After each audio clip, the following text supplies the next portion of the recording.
네, 안녕하세요. 큰바이군입니다. 오늘은 어제 굉장히 화제가 됐었죠. 터보컨트라고 하는 논문이 구글에서 발표가 됐는데 그 덕분에 메모리 수요가 줄어들면서 삼성전자와 SK 하이닉스의 앞으로의 수익성이 떨어질 것이다. 이런 과감한, 금방 나온 따끈따끈한 핫한 논문 하나를 모든 분들이 다 해석을 하셔서 투자 심리에 반영했다는 것은 참 이상하고도 좀 복잡한 이야기가 될 것 같은데 그게 좀 말이 안 돼요, 실은.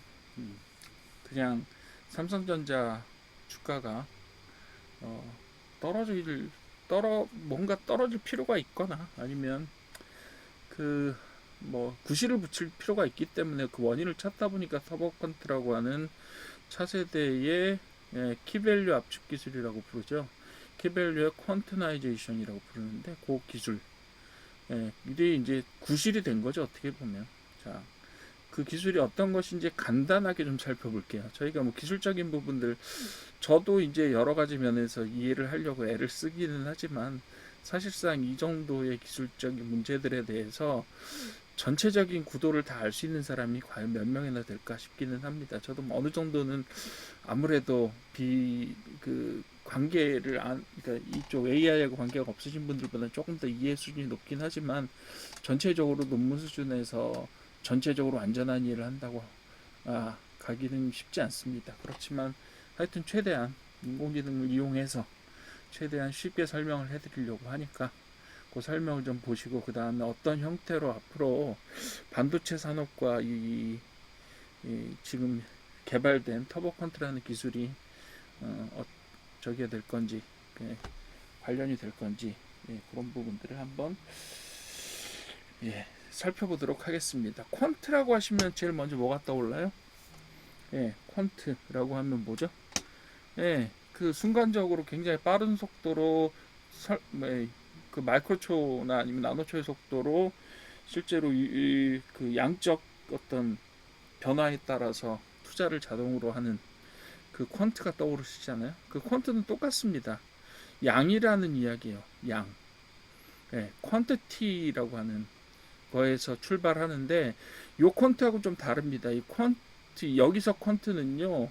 양자화란 뜻으로 뭐라고 얘기해야 되냐면 어, 그 우리가 알고 있는 퀀트는 기본적으로 어떤 수치를 기반으로 해서 양적인 분석, 수량화 해주는 그걸 보고 뭐라고 하냐면 수량 경제학, 뭐 수리 경제학 뭐 이렇게 불렀었는데 예전에는 그 수리를 그러니까 양적인 어떤 수치를 기반으로 해서 투자를 결정하는 걸 보고 퀀트라고 불렀어요. 그건 퀀티티에 관련된 얘기고 여기는 퀀티나이제이션이라고 그래서 발음이 좀 꼬입니다만 퀀트나이제이션이라 그래서 요거는 뭐냐면 예, 그 실수로 되어 있는 긴 길이의 실수로 되어 있는 거를 짧은 크기의 정수로 줄이는 이야기에서 특별히 사용하는 벡터 데이터라고 하는 특정한 데이터의 처리 방법입니다.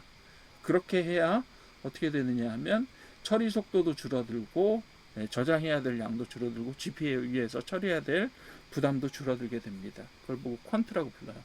근데 그 퀀트 기술 중에서 이번에 몇 가지 기술들을 결합해서 터보 퀀트라는 이름으로 논문을 냈고 이런 기술을 통해서 AI 성능을 4배로 비용은 5분의 1로 압축할 수 있는 그런 효과적인 자료 압축 방법이 개발되었다라고 보시는 게 나아요.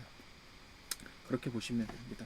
터보 퀀트는 뭐다 그러니까 지금까지 나온 방법들보다 훨씬 혁신적인 데이터 압축 기술이다. 여러분들이 보통 데이터 뭐죠? 파일 여러 개를 쫙 묶어서 하나의 파일로 만들어서 보내잖아요. zip이라고 하는 형태로 보통 많이 보내시는데 그 zip하는 기술하고 비슷해요. 어떻게 보면 개념적으로 비슷합니다. 물론 방법 자체는 상당히 많이 다르긴 하지만 어쨌든 그래요. 좀 두서없이 설명을 드렸지만 어쨌든 터보 퀀트는 데이터의 크기를 줄이는 기술이다. 이렇게 간단하게 설명드릴 수 있을 것 같아요. 자, 어떻게 줄이는지 한번 봅시다. 그리고 왜 줄여야 되는지를 한번 보도록 합시다. 자, AI 지능 향상의 숨은 덫, 거대한 기억 장소의 병목 현상이다. 이렇게 이야기가 되고 있는데 이건 뭐냐 하면 연산 속도는 완벽한데 그것을 메모리에다 쓰고 메모리에서 다시 가져오는 형태의 예, 그 문맥이라고 저희가 보통 부르는데 컨텍스트라고 불러요. 그래서 컨텍스트라고 하는 건 뭐냐면 여러분들이 그 예를 들면 챗GPT를 쓰실 때 긴 문장을 한 번에 쓰시고 그 해답 나온 걸 가지고 또 어떻게 해요? 다시 요청을 하고 또 재요청을 하고 이런 형태로 많이 쓰시잖아요. 그러니까 질문 하나에 단답형으로 대답할 수 있는 문제들보다는 조금 복잡하게 쓰시는 분들은 어떻게 돼요?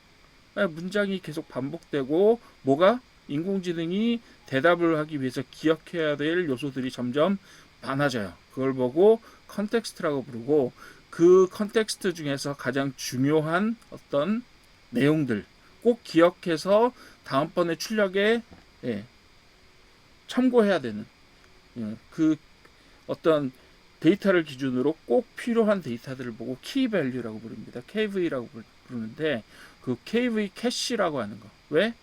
한 번 질문을 하고 계속해서 그 연관 질문들을 계속할 때 그 KV 캐시라고 하는데 중요한 사항들이 계속 쌓이는 거예요. 맨 처음에 이런 요청 사항들을 하고 거기에다가 야 이거는 하지 말고 이거는 꼭 해줘. 혹은 형태는 어떻게 해주고 대상자는 누구야. 뭐 이런 식으로 컨텍스트를 계속 쌓아나간단 말이에요. 그러면 점점 뭐가 기억해줄 게 많아요?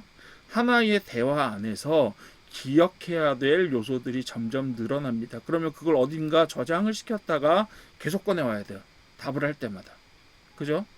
예를 들면, 예, 뭘 해달라고 했는데, 초보자들, 뭐, 제가 자주 여러분들한테 설명드리는 파일을 만들 때 쓰는 말입니다만, 초보자들에게 설명해주는 굉장히 단순한 형태로 만들어 달라는 요청을 했어요. 그럼 초보자, 단순, 이런 밸류들을 기억을 하겠죠. 그런 값들을 어디다 넣어 놓을 거예요. 그리고 제가 다음번에 또 비슷한 질문을 또 밑에다 하게 될 때 그 맥락이 혹은 문맥이 유지가 돼야 된다는 거예요. 그 KV라고 하는 게 기억이 돼서 야 이거는 대답을 할 때 항상 초보자들에게 단순한 형태로 대답을 해줘야 되는 그 내용들은 꼭 기억을 해둬야 되는구나. 이렇게 기억해야 되는 요소들이 점점 생긴단 말이에요.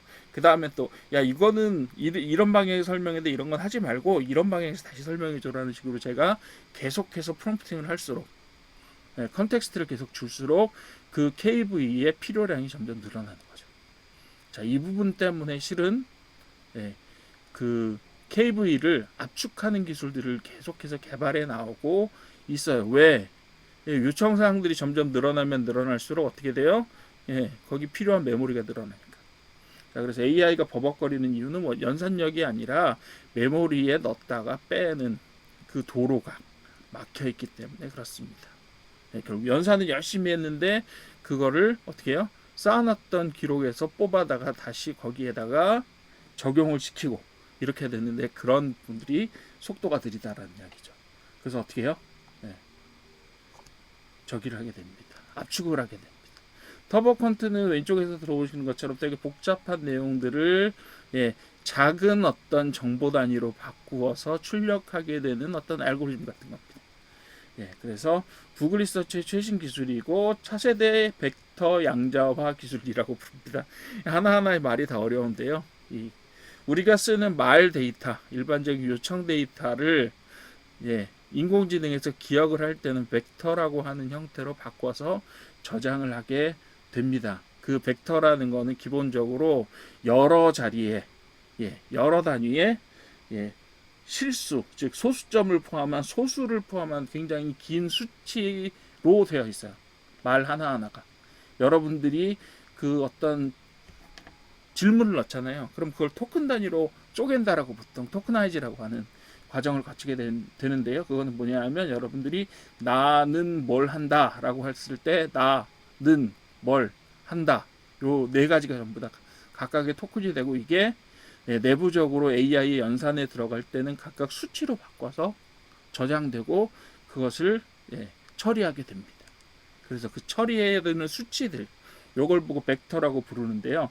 요 벡터를 그 벡터 실수로 되어 있는 그 숫자를 단순한 형태의 정수, 즉 우리가 일반적으로 셀 수 있는 하나 둘 셋 넷 다섯 셀 수 있는 정수의 형태로 바꿔주는 걸 보고 바로 퀀티제이션이라고 이렇게 부릅니다. 퀀티제이션이라고 부르는데 요 양자화라고 하는 기술이 되겠습니다. 그렇게 바꿔주는 건데 이 퀀티제이션 자체가 데이터를 적극적으로 줄여주는 그런 기술을 말하는 겁니다. 그래서 복잡한 데이터의 원본 형태를 잃지 않으면서 원본의 내용들, 중요한 것들을 잃지 않으면서 크기를 획기적으로 줄이는 것이 바로 벡터 양자화라고 하는 기술이 되겠고요. 그래서 무거운 AI 모델을 가볍고 민첩하게 돌아갈 수 있도록 만들어주는 거예요. 아까 앞에서 보셨던 것처럼 이렇게 막힌 도로가 아니라 좀 작은 단위로 가볍게 만들어서 좀 더 쉽게 유통될 수 있도록 만들어주는 것이 바로 양자화다. 이렇게 보시면 되겠습니다. 그 양자화의 아주 새로운 획기적인 방법을 이번에 구글에서 발표를 하게 된 거죠. 자, 핵심 원리 첫 번째로는 제멋대로인 데이터를 고르게 펴는 무작위 회전이라고 할 수도 있고요. 이거는 폴러라이제이션이라고 부르는 극좌 표계를 사용하는 형태라고 보셔도 되는데 그건 뭐 너무 전문적인 내용이니까 조금 데이터를 독립적인 방향으로 만들기 위해서 데이터를 이렇게 저렇게 회전시켜 본다. 이렇게 보시면 돼요. 좀 정리를 한다라고 보시면 되겠죠. 그리고 나서 두 번째 단계로요. 적극적으로 이 데이터를 쪼갭니다. 쪼개고 과감하게 줄여버려요. 그래서 필요 없는 것들을 크게 줄여버린 다음에 그 다음에 원본 데이터와 큰 차이가 안 나도록 세밀하게 조정하는 과정을 거치게 됩니다. 뭐 이것도 수학적으로 말씀드리자면 되게 복잡하고 이해가 어려운 부분이지만 대체로 이 그림과는 크게 차이는 없게 이해를 하셔도 될 것 같아요. 일반적으로 이해하실 때. 즉 일반화시키고 데이터를 크기를 줄이고 이런 형태로 즉 1비트 단위로 계산 오차를 줄이는 그런 과정을 통해서 굉장히 데이터를 아주 작게 줄여버립니다. 마치 여러분들이 zip 파일을 만들 때처럼 그렇게 됩니다. 근데 여러분들 혹시 JPG 파일이라고 그 그림 파일 아세요? 그거는 품질을 여러분들이 줄임으로써 품질을 낮춰요. 사진의 품질을 낮추게 되면 어떻게 돼요? 사진의 품질이 낮춰지면서 용량이 아주 획기적으로 줄어들게 돼요. 근데 그렇게 되면 무슨 문제가 있죠? 작게 만들면 작게 만들수록 어때요? 용량은 줄어들어서 서로 보내고 받고 이런 건 편한데 무슨 일이라고 사진이 선명하지가 않아요. 그런 일을 최대한 안 하면서 크기를 줄이는 방법을 찾아냈다라고 보시면 될 것 같습니다.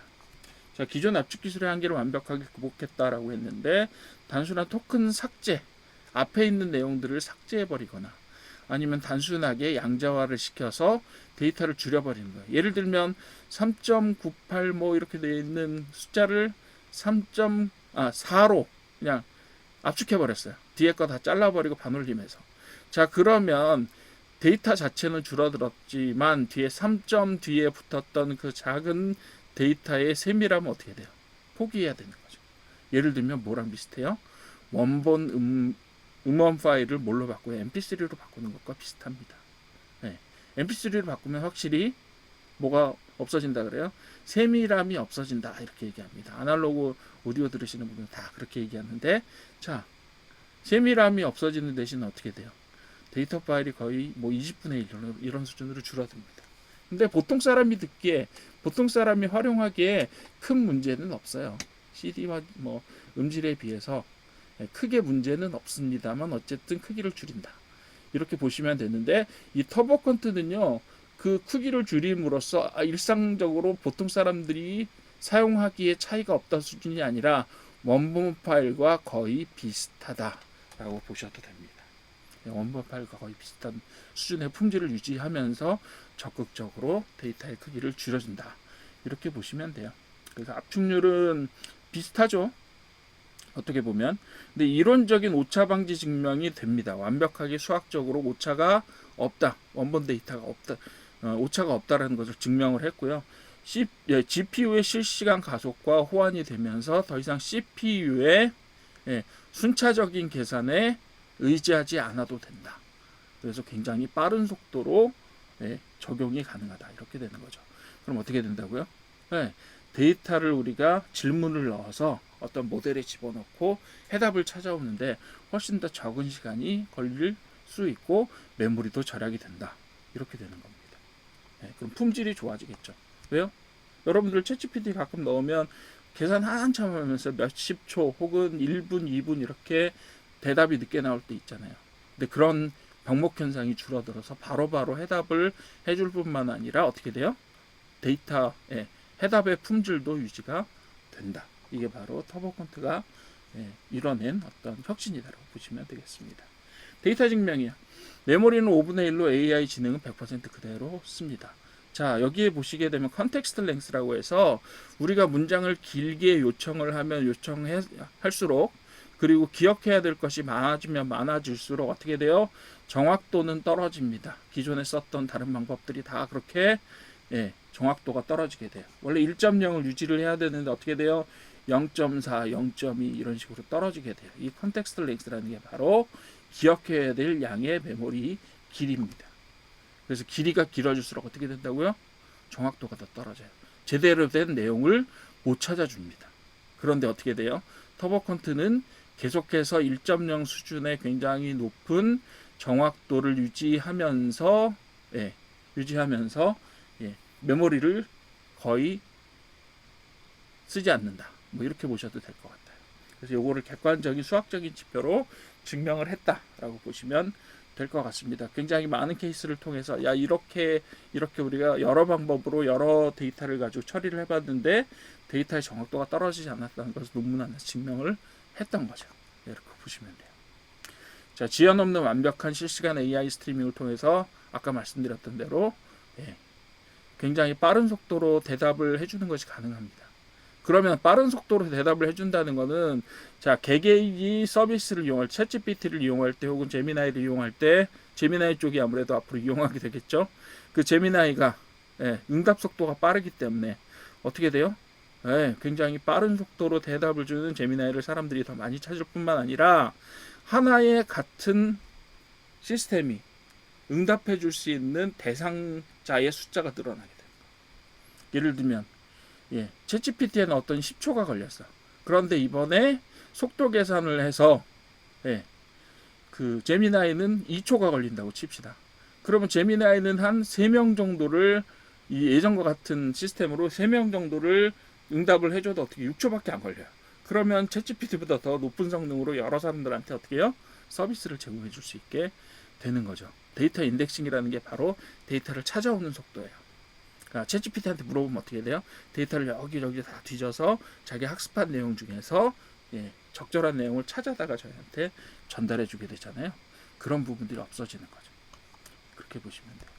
자, 투자 패러다임은 그럼 어떻게 바뀔까? 자, 이런 식으로 하나의 시스템으로, 즉 동일한 메모리로 여러 사람에게 서비스를 할 수 있게 되고 또 서비스 시간도 단축이 되고 품질도 높아진다. 이렇게 되면 어떤 영향이 된다고요? 첫 번째로 압축 알고리즘 혁신이 된다라는 게 터보콘트의 도입이에요. 그죠? 그 내용들은 좀 읽어보십시오. 그리고 두 번째로 이렇게 되면 AI 구동 비용하고 메모리 장벽이 급감합니다. 그죠? 서비스의 질이 좋아지면서 비용이 줄어든다.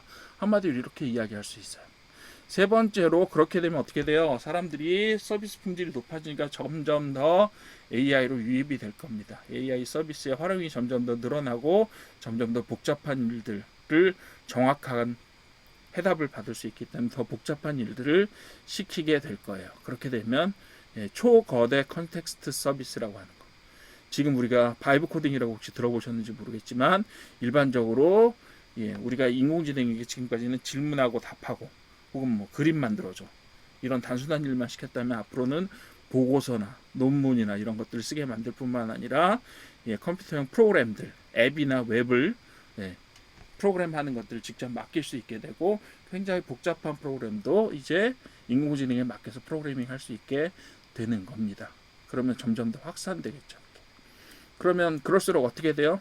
인공지능의 활용 범위가 점점 더 넓어지고 해야 될 일도 많아지고 그래서 고성능 반도체나 데이터 센터의 장기 수요도 올라가게 될 거다. 이렇게 보는 거죠. 이쪽에 그 핵심적인 이야기 했습니다. 자, 효율성이 극대화된 메모리가 덜 팔릴까요? 그렇지 않아요. 지금까지 모든 시스템의 역사가 그걸 증명하고 있습니다. 빨라지면 빨라질수록 더 많은 일들을 시키게 돼요. 여러분들 일해 보셔서 알잖아요. 뭐 예를 들면 엑셀을 좀 더 잘 쓰게 돼서 좀 더 일을 잘하게 되면 어떻게 돼요? 더 많은 일을 하게 되지. 사람을 잘라버리지는 잘 않아요. 그렇게 되는 겁니다. 그래서 비용이 낮아진 AI는 서비스의 팽창을 부르고, 왜냐하면 지금은 계속해서 서비스 규모 자체가 커지고 있는, 급속하게 커지고 있는 시기이기 때문에 사람들이 더 만족도가 높아지고, 그렇게 되면 더 유입이 될 거예요. 그래서 더 거대한 시장의 파일을 창출하고 더 많은 이익을 가져다 줄 수 있게 될 겁니다. 그렇게 되는 거예요. 그러면서 시장 트렌드는 어떻게 변하느냐? 자, 이제 앞으로는 핸드폰 같은 거 안에서도 인공지능의 처리를 가능하게 될 겁니다. 지금까지는 서버에 연결되어 있지 않았다면 처리할 수 없었던 어떤 수준의 인공지능 서비스를 핸드폰 혹은 따로 떨어져 있는 노트북 같은 데도 제공을 해줄 수 있게 될 겁니다. 자, 그렇게 되면 어떻게 돼요? 네, 노트북이나 아니면 핸드폰에서 동작하게 되는 인공지능 크기가 커지면 커질수록 어떻게 돼요? 거기에 들어가는 메모리 수요가 더 늘어날 겁니다. 그렇게 될 거예요. 그래서 앞으로 AI 모델이 여러분들의 핸드폰이나 노트북에서 구동이 되게 될 겁니다. 이런 것들을 위해서 이 기술이 활용이 될 겁니다. 자, 두 번째로는요. 지금까지는 단순하게 메모리, HBM이라고 하는 건 그릇 형태의 역할을 했습니다. 그런데 그게 아니라 앞으로는 물류센터처럼 지능형 저장소로 진화하게 될 겁니다. 일부 그게 시작됐죠. 베이스다이라고 부르나? 어쨌든 그 HBM의 맨 바닥층에 컨트롤러가 도입이 되면서 굉장히 HBM 자체의 서비스가 고도화됐어요. 메모리를 처리해주는 그 어떤 데이터를 처리해주는 어떤 기능 자체가 고도화됐습니다. 그래서 그런 것들이 지금 HBM4에서 나타나고 있고, 그래서 그런 그 메모리 기능들의 고도화 덕분에, 고도화 때문에 어떻게 했어요? 하이닉스에서 메모리를 만든 다음에 TSMC에다가 다시 넣어서 거기에서 조립을 하게 하는 과정들을 거치게 되는 거잖아요. 그 밑에다가 뭘 넣어요? 조금 더 지능화된 어떤 메모리 처리, 데이터 처리 기능을 집어넣는 그런 과정들을 한 번 더 거치게 되는 거죠. 이 과정들은 계속해서 높아지게 될 겁니다. 그렇게 될 거고요. 단순하게 용량만 높이는 1차원적인 하드웨어가 아니라 조금 더 동적이고 복잡한 어떤 일들을 처리하게 될 수 있을 거다. 이렇게 될 거고요. 그런 고도의 기술들을 가진 업체만이 이제 이 HBM이나 메모리 시장에 살아남게 될 겁니다. 자, 투자 체크포인트 한번 봅시다. 반도체 섹터에는 조금 변화가 있을 수도 있어요.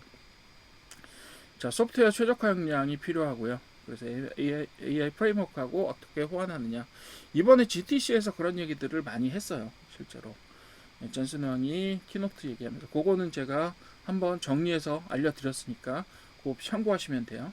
그 다음에 롱 컨텍스트 혹은 초거대 컨텍스트라고 부르는 그런 컨텍스트를 지원하는 모델들이 점점 늘어나게 될 거고, 그런 메모리의 필요성들이 앞으로도 생기게 될 겁니다. 그리고 온 디바이스 생태계라고 해서 핸드폰용 메모리나 노트북용 메모리까지 지금의 수요들이 더 확산될 가능성이 있다. 지금까지는 다 뭐예요? 엔비디아 GPU가 들어있는 어떤 시스템에 다 접속이 되어야 인공지능 서비스를 이용할 수 있었지만, 앞으로는 어떻게 돼요? 메모리의 수요가 줄어들게 되면서 무슨 일이 벌어져요? 이제 원 디바이스라고 부르는, 즉 여러분들의 핸드폰, 여러분들의 노트북에서 직접적인 AI 모델을 구동시킬 수 있게 될 겁니다. 자, 앞으로도 뭐 폭발하는 데이터 센터 인프라는 폭발하게 될 겁니다. AI 추론 비용이 하락되면서 서비스의 질과 양이 더 늘어나게 되고, 사람들이 점점 더 이 AI 서비스를 이용하는 빈도가 높아질 겁니다. 그래서 글로벌 인프라의 증설 속도도 점점 더 늘어나게 될 거라고 예측이 됩니다. 그래서 글로벌 기업들의 AI 도입 속도가 기하급수적으로 상승하고, 단순하게 칩이 아니라 이제 서버렉 자체와 관련된 어떤 GTC에서 이번에 발표됐던 내용들이 거의 다 현실화가 되는데, 그 속도를 가속화시키는 것이 바로 이번에 구글에서 내놓은 터보 퀀트 기술이 될 것 같습니다. 자, 진정한 구조적 해자는 완벽한 효율성에서 나온다. 이 말이 맞죠. 이래서 지금 어떻게 보면 이 구글의 작은 논문 한 편이지만 이런 것들이 기술의 어떤 변화상을 촉발하게 될 거고요. 그런 것들이 조금은 메모리 시장, 메모리 반도체 시장에서 변화를 가져오겠지만 적어도 지금 수준의 기술 수준을 유지하고 있는 업체는 사실상 삼성전자와 SK 하이닉스 그리고 마이크론 정도가 있는데, 마이크론은 아무래도 계속해서 기술 경쟁에서 밀리고 있다 보니까 아무래도 이런 상황이 주어진다고 하더라도 굉장히 강력한 해자, 기술적인 해자를 구축하고 있는 삼성전자, SK하이닉스, TSMC 같은 회사들이 계속해서 그리고 나아가서 거기에 엔비디아 같은 회사들이 계속해서 우위를 점하지 않겠느냐, 이렇게 보는 겁니다. 네. 그렇게 기술적인 영향력이 주어질 것 같고요. 단순하게 이번에 기술 하나가 메모리 시장에 약화를 가져올 것이다 라고 하는 것은 굉장한 단견이다, 이렇게 봐주시면 될 것 같습니다. 또 제가 이런 기술적인 내용들을 가지고 한 번 더 찾아뵙도록 할게요.